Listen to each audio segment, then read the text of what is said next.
orally transmitted compositions in the shape of folklore as its backyard, surviving through generations, fragrant with the smell of the soil, a grassroots activity, expressive of the culture of the household, illumining the dark spaces of culture. नमस्ते, मैं US Lisa Jammu से आज फिर आप सबके सामने, और आज मैं बात करने वाली हूँ डोगरी लिटरेचर के बारे में and how it grew eventually. Dogri is the language of about 5 million Dogras, and it was one of the 11 languages of Hindustan enumerated by Amir Khusro in Nahar-Sipihar in 1317 AD.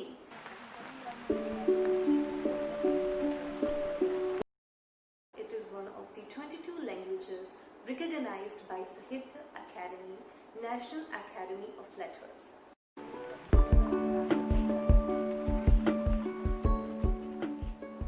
Dogri has a very old tradition of oral literature, and there exists a rich treasure both in content and form of folk songs, folk tales, riddles, idioms, proverbs and the like.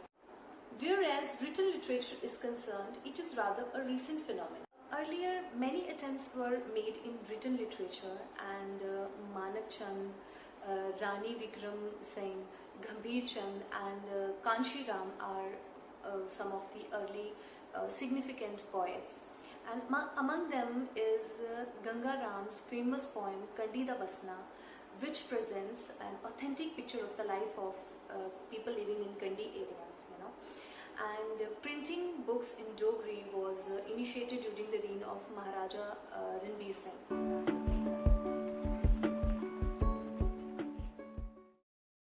The original works included books concerning law, medicine, Vyavahar Gita, army drill, whereas major works of translation are Leelavati, a treatise of mathematics, and Srimad Bhagavad Gita.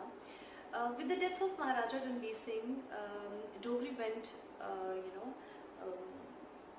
into a phase of neglect and decline.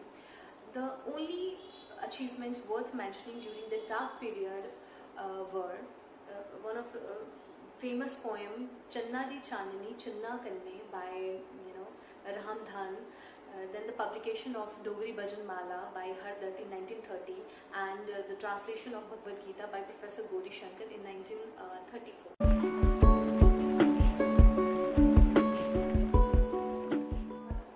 It was actually with the formation of Dogri Sanstha in 1944 that a golden era of unprecedented and phenomenal growth of Dogri dawned.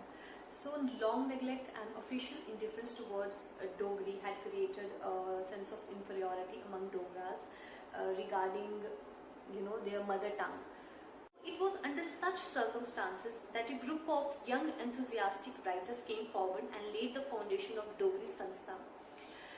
With the aim of instilling, a sense of love, respect, pride for their mother tongue among Dogras.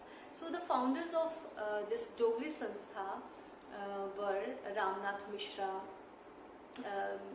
Dinu Bhai Pant, D.C. Prashant, Master Sansar Chand, then Andy Mishra, B.P. Sathe. So after that, the history of this Dogri Sanstha became synonymous with the history of Dogri literature. Moving forward, in 1946, two booklets of poem Veer Gulab and Mango Di Chhabel by Dinu Bhai Pant was published. In 1947, the first collection of Dogri short stories, Pehla Full, written by Bhagwat Prasad Sathe, was published. It was followed by the publication of first anthology of Dogri poems, Jago Dugar, in 1949 by Dogri Sanstha.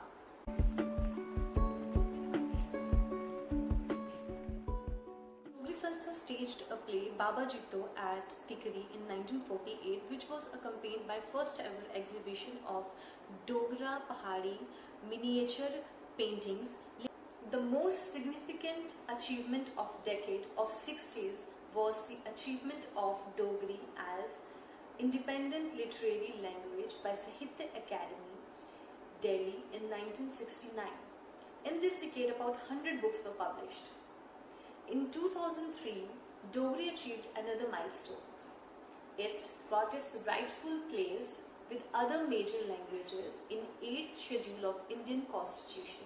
As a consequence of this, Dogri subject has been introduced in the IAS examination.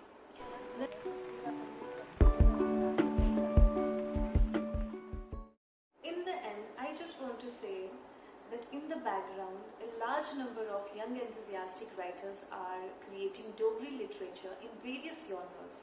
But the matter which is of grave concern and worry is the dwindling number of people who speak Dogri.